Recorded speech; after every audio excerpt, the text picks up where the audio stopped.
Well, I've been to Southend, obviously, and past Cambion, and I hadn't actually been there. I know at the time of the Feelgood, a big thing to do was to make the pilgrimage and go to Canby, like people like Suggs say in the film.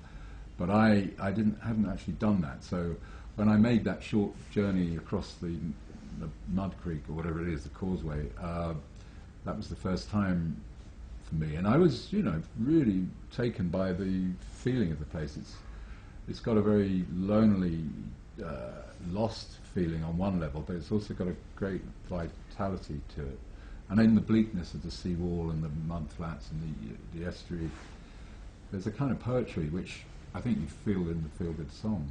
It's not necessarily romantic poetry, but it's definitely got a ring. I think you're right. I think you're right. South Essex has produced so many bands. If you look back at the Kersal Flyers, yourselves obviously, going to all sort of Alison Moyet in the 80s, and then now to the Horrors.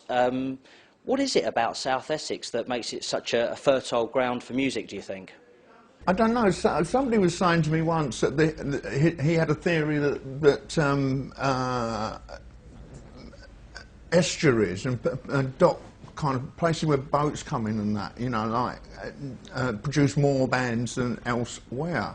And certainly, like with Southend, I think it had something to do with the fact that it was a seaside town and for EastEnders, and that there were always teddy boys.